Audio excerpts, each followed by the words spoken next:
So guys, welcome back to the channel. Hope you guys are doing absolutely great. విషయం ఏంటంటే why I hate leftist ideology.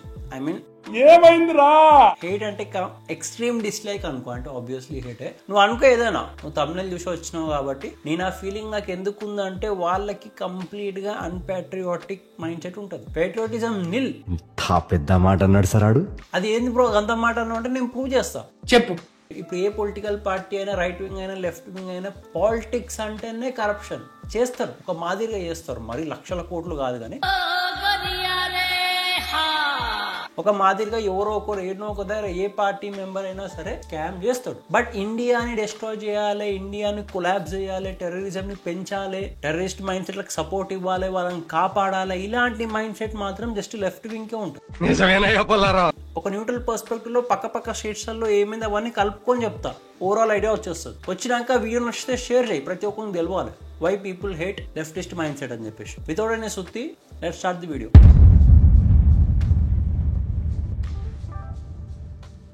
విషయం ఏంటంటే నాకు ఇద్దరు ముగ్గురు రీసెంట్ టైమ్స్లో కమెంట్ పెట్టారు. ఏమని కమెంట్ పెట్టారు, బ్రో నువ్వు రైట్ వింగ్ పార్టీ మెంబర్ అది అని చెప్పేసి. అరే మీరు పిచ్చోళ్ళు రా, మీరు పిచ్చోళ్ళు. కరప్షన్ ముచ్చట పక్కకు పెడితే అయితే ఇండియాని డిస్ట్రాయ్ చేయాలని చెప్పి థింగ్స్ ఇవి నడిపిస్తారు, అన్పాట్రియాటిక్ థింగ్స్, హేట్రెడ్ టువర్డ్స్ ఇండియా, ఇవి నాకు నచ్చవు. ఆ ఫీలింగ్ మీద నేను హేట్ చేస్తా. ఫర్ ఎగ్జాంపుల్ ఇప్పుడు ఓవరాల్ గా పర్స్పెక్టివ్ చెప్తా. ఈ రైట్ వింగ్ పార్టీ ఎప్పుడైతే రూలింగ్ వచ్చిందో, మోడీ గవర్నమెంట్ లాస్ట్ 12 years నుంచి రూలింగ్ లో ఉంది కదా, ఈ మోడీ గవర్నమెంట్ మొత్తం డెవలప్మెంట్ ఇన్వెస్ట్మెంట్ ఈ ముచ్చట్ల మీదే మాట్లాడుతుంది.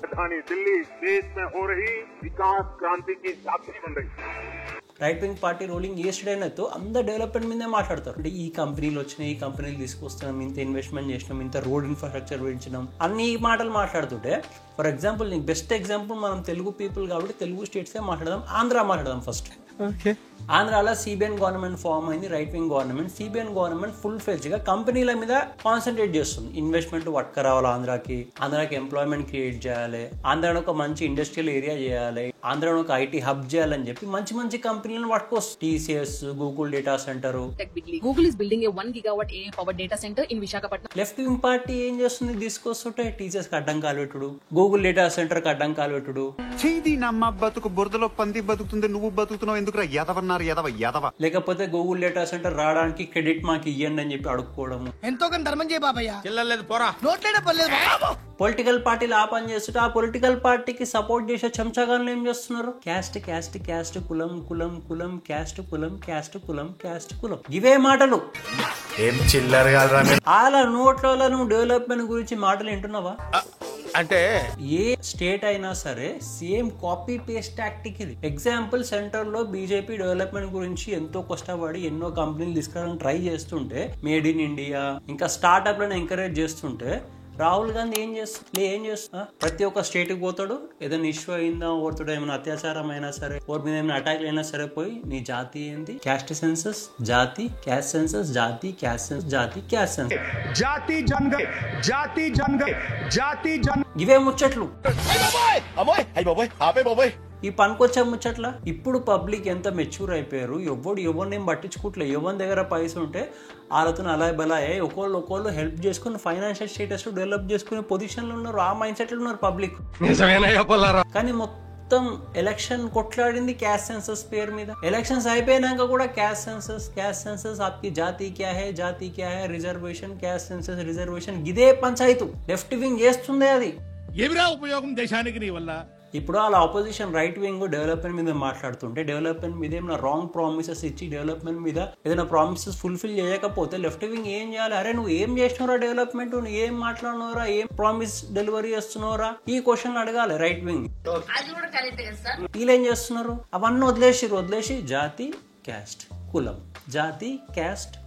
ఇవే పంచాయతీలు ఉన్నారు. ఈ పనికొచ్చే ముచ్చట్ల ఏం జన్మరా మీది? ఇప్పుడు లెఫ్టిస్ట్ పార్టీలు ఉన్న స్టేట్లు ఎక్కడ డెవలప్మెంట్ అవుతున్నాయి, అసలు డెవలప్మెంట్ ఏమైనా అవుతున్నాయా వాటి మీద మాట్లాడదాం. తెలంగాణ స్టేట్ తీసుకుందాం ఫస్ట్. కాంగ్రెస్ పార్టీ వచ్చినాక ఏం డెవలప్మెంట్ అయింది, రియల్ ఎస్టేట్ పడిపోయింది, లిటరల్లీ భూమికి అతకపోయింది రియల్ ఎస్టేట్. డెవలప్మెంట్ కంటే ఎక్కువ డెమాలిషన్లు అవుతున్నాయి. హైడ్రా పేరు మీద డెమాలిషన్లు, రైట్ కొండాపూర్లో హైడ్రా కూల్చివేతలు కొనసాగుతున్నా. చిన్న చిన్న పనులు, ఏం పనులు తెలుసా? ఇంటర్నెట్ వైర్లు కట్ చేయడము, గీ పంచాయతీలు అవుతున్నాయి. ఈ పంచాయతీలతో ఏమన్నా హెల్ప్ అవుతుందా పబ్లిక్ కి?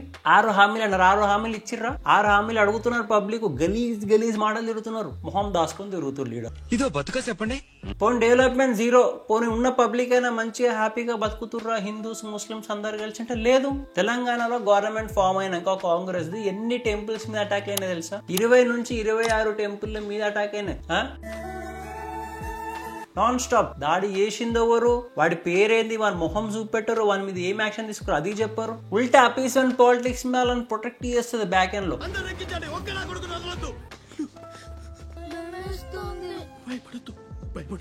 హిందూ టెంపుల్ మీద అన్ని దాడులు అయినాయి. పోనీ గవర్నమెంట్ అయినా హిందూ టెంపుల్ ని ప్రొటెక్ట్ చేస్తుందంటే అది చేస్తలేదు. ఇప్పుడు ఆ హిందూ టెంపుల్ మీద దాడి చేసింది ఎవరు? నార్మల్ పీపుల్, గుర్తు తెలియని వ్యక్తులు. మళ్ళీ గవర్నమెంట్ కూడా దాడి చేసింది కదా పెద్దమ్మ తల్లి టెంపుల్ కోసం కొట్లాట.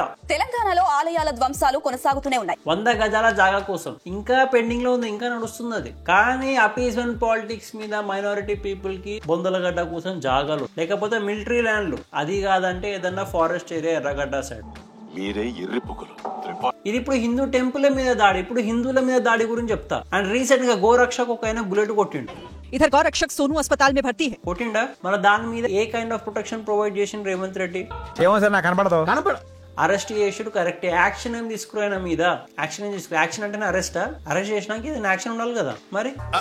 అంటే అది ఇప్పుడు తెలంగాణలో ఈ సిచ్యువేషన్స్ అవుతున్నాయి. నేను తెలంగాణలో ఎలక్షన్స్ కాకముందు కర్ణాటక ఎగ్జాంపుల్ 100 తీసుకొని చెప్పిన, అరే కర్ణాటకలో ఇట్లా అవుతుందిరా, ఇట్లా అవుతుందిరా, మన దగ్గర కూడా చూసుకోర్రా అన్న. కర్ణాటకలో కూడా సేమ్ అవుతుంది. హిందువుల ఫెస్టివల్స్ మీద దాడి, హిందువుల టెంపుల్స్ మీద ట్యాక్స్ ఇంపోజ్ చేసారు, 10% ట్యాక్స్ అంట. ఎందుకు ఇంపోజ్ చేసారు? कर्नाटक में कांग्रेस ने मंदिरों से ज्यादा टैक्स लेने के लिए टेम्पल टैक्स बिल पास किया. మళ్ళీ అదే Karnataka government minority appeasement politics మీద 400 కోట్లు ఇచ్చింది.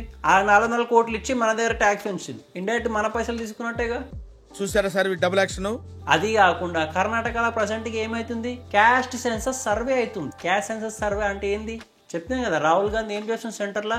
క్యాస్ట్ జాతి, క్యాస్ట్ జాతి, క్యాస్ట్ జాతి, జాతి జనగణ, జాతి జనగణ, ఇవే పనులు అవుతుంది. అయినా రూలింగ్ స్టేట్ ఏంది ఇప్పుడు? కర్ణాటక. కర్ణాటకలో క్యాస్ట్ సెన్సస్ చేయడానికి ఇంటింటికి పోతుంటే ఆ క్యాస్ట్ సెన్సస్ చేసేటోళ్ళు అన్ఫార్చునేట్లీ ఇన్ఫోసిస్ కపుల్ వాళ్ళ ఇంటికి పోయారు. మీ క్యాస్ట్ అని చెప్పండి అని. వాళ్ళేమన్నా తెలుసా? మేము చెప్పని దొబ్బే అన్నారు. పాల్గొనబోతున్న ఇన్ఫోసిస్ నారాయణమూర్తి దంపతులపై కర్ణాటక ముఖ్యమంత్రి సిద్ధరామయ్య అసహనం వ్యక్తం చేశారు. అరే నువ్వు కొంచెం దూరం పోయి కూర్చోపో, అక్కడ కూర్చోపో.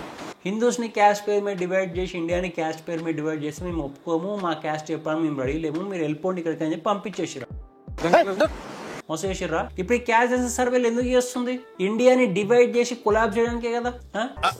అంటే అది మళ్ళీ ఇప్పుడు ఇండియాని డివైడ్ చేసి కొలాబ్ చేయడమే కాకుండా వెల్త్ రీడిస్ట్రిబ్యూషన్ సర్వేలు కూడా అవుతున్నాయి. లాస్ట్ టైం మోడీ గారు ఒక మాట అన్నారు, మీరు ఇన్నేళ్లుగా సంపాదించుకున్నది వెల్త్ రీడిస్ట్రిబ్యూషన్ సర్వే అని చెప్పి సర్వే చేసి ఎవరి దగ్గర ఎంత సంపాదన ఉందో అది తీసుకొని in the name of capitalism అందరికి వంచేస్తారు. అంటే ఇప్పుడు నువ్వు నేను ఉన్నాం, గుద్ద రగడాంచుకొని మనం ఒక 200 గ్రాముల బంగారం ఏమో కలెక్ట్ చేసుకున్నాం. In the name of wealth redistribution అని చెప్పేసి మన దగ్గర మన సంపాదన అంతా తీసుకొని అందరికి ఈక్వల్ గా వంచేస్తే గరీబోన్ లేకుండా బద్ధకంతో కష్టపడకుండా ఉన్నోనికి మన సంపద పోతుంది. కష్టపడి ఇన్నేళ్ళగా సంపాదించుకున్న మనకు కూడా అంతే సంపద ఉంటుంది. పెద్ద ప్లానింగే వెల్త్ రీడిస్ట్రిబ్యూషన్. దీని టార్గెటే హిందువుల సంపద. ఆ సర్వే నడుస్తుంది కర్ణాటకలో. నరాలు కట్ అయిపోయింది. అదొకటే కాదు, లాంగ్వేజ్ కిరికిరి. కర్ణాటకలో స్టార్ట్ అయింది ఫస్ట్ లాంగ్వేజ్ కిరికిరి. చూసినావుగా, కన్నడ కన్నడ కన్నడ. ఇప్పుడు కర్ణాటక ముచ్చట పక్కకు పెట్టు. సేమ్ లెఫ్టిస్ట్ రూలింగ్ స్టేట్ ఇంకేముంది దాని పక్కకే తమిళనాడు ఉంది. తమిళనాడులో ఏమో డెవలప్మెంట్ అవుతుందా? లేదు. గుడిలకి 1000 కిలోల బంగారం దోసుకపోతున్నారు, 1000 కిలోలు. మళ్ళీ సేమ్ థింగ్ అయితే తమిళనాడులో కూడా హిందూ ఫెస్టివల్స్ ఏమన్నా వస్తే రెస్ట్రిక్షన్స్. రీసెంట్ గా ఆర్ఎస్ఎస్ పీపుల్ 100 ఏళ్ళు కంప్లీట్ అయిందని చెప్పి సెలబ్రేషన్ కి ఒక జస్ట్ గ్యాదర్ అయ్యారు ఒక దగ్గర. గ్యాదర్ అయితే వాళ్ళని తీసుకుపోయి జైలు వేసిండు. పరమ దుర్మార్గుడు సార్ వీడు. మీరు చూడండి, ప్యాటర్న్ చూసుకోరు మీరు జస్ట్. అది కాకుండా రీసెంట్ గా మైనారిటీ అపీజన్ పాలిటిక్స్ పేరు మీద తమిళనాడులో ఎక్కువ శాతం హిందువులే ఉన్నారు. కానీ సిలబస్ లో అంట ఇస్లాం ఓరియంటెడ్ థింగ్స్ ఇంక్లూడ్ చేస్తాడు అంట చిన్న పోర్లకి. ఎంతవరకు కరెక్ట్ అది? Islamic studies in Tamil Nadu school syllabus now. నువ్వు ప్యాటర్న్ చూసుకో. తమిళనాడు, కర్ణాటక, తెలంగాణ ఏమైతుంది? 3 ఇట్లా పక్క పక్క అటాచ్డ్ ఉంటాయి కదా. సేమ్ ప్యాటర్న్ నడుస్తుంది. సేమ్ అదే హిందూ టెంపుల్ మీద దాడి, హిందువుల మీద దాడి, హిందువుల పైసా దోసుకపోవడము, ఇవే అవుతున్నాయి. Development zero. కానీ 3 స్టేట్లల్లో క్యాస్ట్, జాతి, కులం క్యాస్ట్, జాతి, కులం ఇవే పంచాయతీలు అవుతున్నాయి. నేను పోతాను నాకు ఇది వద్దన్నయ్య నేను పోతాను. ఇవన్నీ కాకుండా లిటరలీ ఆలోచించు, రైట్ వింగ్ పార్టీ రూలింగ్ అప్పుడు, లెఫ్ట్ వింగ్ పార్టీ రూలింగ్ అప్పుడు ఎవరి టైంలో ఎక్కువ టెర్రరిస్ట్ అటాక్లు అయినాయి. ఇప్పుడు మన రైట్ వింగ్ పార్టీ రూలింగ్ టైంలో ఏమైనా టెర్రరిస్ట్ అటాక్ చెయ్యాలన్నా చాలా భయపడతారు. అరే అమ్మ ఏడరా బాబు అటాక్ చేసినా రివర్స్ అటాక్ చేస్తారు. కానీ లెఫ్ట్ వింగ్ పార్టీ రూలింగ్ అప్పుడు విచ్చల్ విడిగా అత్తగారింటికి వచ్చినట్టు వచ్చి అటాక్ చేసి బాంబులు వేసి పోయిన వాళ్ళు. ఇప్పుడు కూడా నీకు లైవ్ ఎగ్జాంపుల్ ఇస్తా. లెఫ్టిస్ట్ పార్టీ రూలింగ్ స్టేట్లు ఏవైతే ఉన్నాయో ఆ స్టేట్లలో ఇల్లీగల్ ఇమిగ్రెంట్స్ ఎక్కువ. ఆ స్టేట్లలోనే టెర్రరిస్ట్ గాను దొరికిరు. రీసెంట్ గా మన తెలంగాణలో హైదరాబాద్ నగరంలో 200 మందికి పైగా పాకిస్తాన్ జాతీయులు ఉన్నారని వీళ్ళు డెవలప్మెంట్ మీద మాట్లాడరు. వీళ్ళేమో జాతి, కులం, క్యాస్ట్, జాతి, కులం, క్యాస్ట్ గివ్ ఆ పనులు. అందుకే వీళ్ళు పనికిరాని పంచాయతీలు ఇవన్నీ. ఏ పార్టీలు ఫామ్ అయినా ఎవరు రూలింగ్ చేసినా కంట్రీ బచాంచాలని చెప్పి వీళ్ళు కంట్రీని డిస్ట్రాయ్ చేస్తారు. ఎట్లా సపోర్ట్ చేస్తారు వీళ్ళకి? అంటే అది అందుకే హేట్ చేయాల్సి వస్తుంది. అర్థమైందా? నువ్వు యాజ్ అ పొలిటికల్ లీడర్ నువ్వు తప్పులు చేస్తావేమో, కరప్షన్లు చేస్తావేమో, ఏదో ఒకటి ప్రతి ఒక్కరు చేస్తారు, చిన్నదో పెద్దదో. బట్ కంట్రీ డిస్ట్రాయ్ కావాలని చెప్పి ఓడు కోరుకుంటాడు రా. కంట్రీని అవమానపరచాలని చెప్పి ఓడు కోరుకుంటాడు రా. ఇది ముచ్చట. అందుకే నచ్చదు నాకు. సో మీకు ఓవరాల్ పర్స్పెక్టివ్ అర్థమైంది అనుకుంటా, రైట్ వింగ్ ఏం చేస్తుంది, లెఫ్ట్ వింగ్ ఏం చేస్తుంది. వీడియో నచ్చినట్లయితే please make sure like, share, subscribe and thanks for watching. మళ్ళీ కలుస్తా. సబ్స్క్రైబ్ చేసుకోండి.